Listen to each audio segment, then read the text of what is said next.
the youth were militia, were doing the bulk of the slaughtering. Child soldiers, boys and girls used and exploited in war. To mark Red Hand Day, we'll talk to renowned child soldier advocate General Romeo Dallaire and child soldier expert Dr. Shelley Whitman about this ongoing crisis and how we can work together to stop it.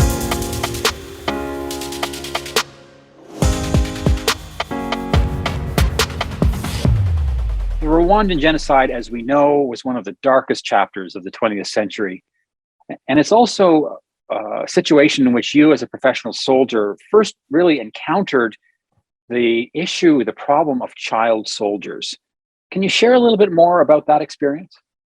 It is incredible that going into a conflict zone to hopefully implement a peace agreement, and as a military UN force, to discover that the scale of use of youth, children, in the conflict can throw you off, realizing that they were children and that the adults are very willingly putting them in the front lines. And how do we handle that? Do we actually use, as with other combatants, lethal force? That was one of the major shocks that came out of it. Plus the fact that the youth were militia, were doing the bulk of the slaughtering. And so they were right in the midst of it. And how do you stop that? And ultimately, at the International Conference on the Protection of War-Affected Children in 2000, led by Lloyd Axworthy and so on, that I was able to articulate more clearly this horrible scenario of the youth of children to conduct and to sustain conflict. Many Canadians might have the perception that child soldiers or war-affected children are, young boys that have been kidnapped, given a gun, and forced to fight. But we know it's more complicated than that, right? There's this imagery that many have in their heads of a boy with an AK-47 in an African context has traditionally been the way that it's been portrayed, and even the movies portray it that way, etc., as well in popular media. And what we understand is that actually it's far more pervasive than that in terms of thinking through this problem, because on the one hand, we do have significant numbers of girls that are recruited and used also, and not just for sexual purposes, also being used in combat functions and other functions such as indoctrination, or aspects related to suicide bombers, etc. And that's something that we have witnessed. But I also wanted to make sure that everybody understands that it's not just about the child who's being used in a frontline context, which is kind of like the ultimate worst case scenario that we understand when we think about it, and from the perspective that General Dallaire was relaying. But it is also about all of those support functions, and it's the earlier association with those armed groups that we might need to do a lot more work. Can you give us a sense as to why this continues to happen today and how prevalent it is? We're talking of tens of thousands of children, and of youths who are used and abused by this recruitment into state and non-state actors in conflicts around the world, and also those who are being recruited into extremist scenarios like ISIS and so on. So we're into Latin America. We've seen it in say, like in Colombia. We're in the Africa extensively, from the Congo to South Sudan to right now Mozambique. Right, we're involved there. And that's why we created a center of excellence in Africa to help prevent that.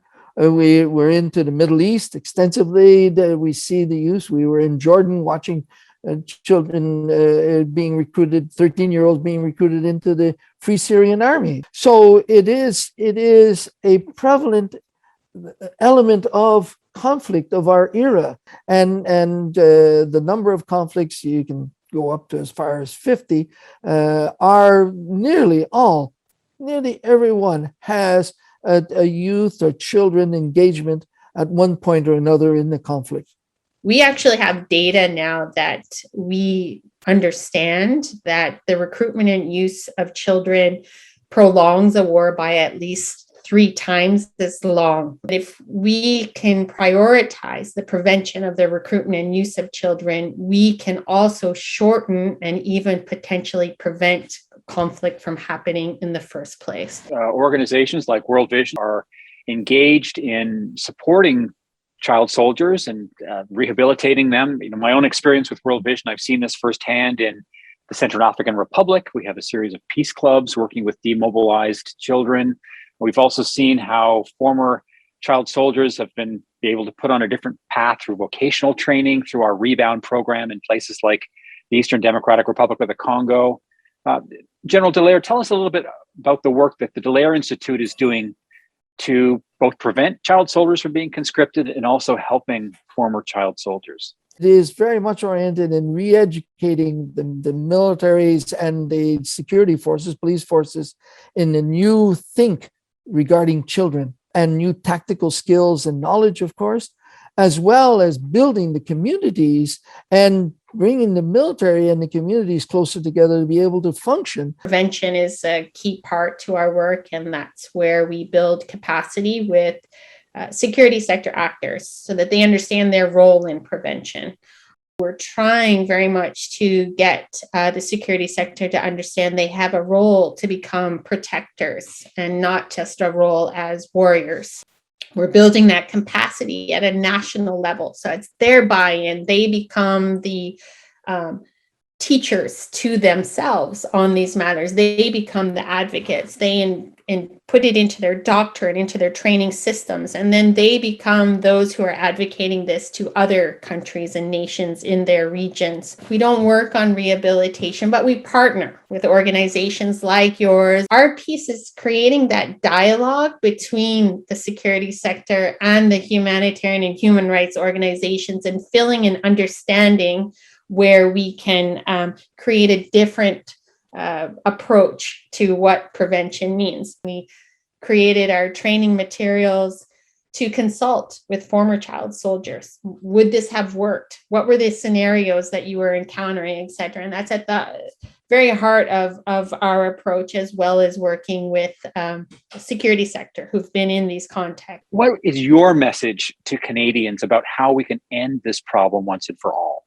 Canadians have a leadership role in the world in advancing the cause of the children being the stabilizing elements that ultimately can bring peace. So there is a need to take on things like Canada did when Shelley was instrumental in producing the Vancouver Principles on the prevention of recruitment of children in conflicts, that Canada bought into that and has been helping in moving that declaration. And we've got over 100 countries involved.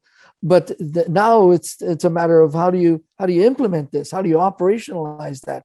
And that's where the will of the people has got to influence the political processes. It is not an era of the high technology, purely classic use of force and classic use of diplomacy that's going to end these problems.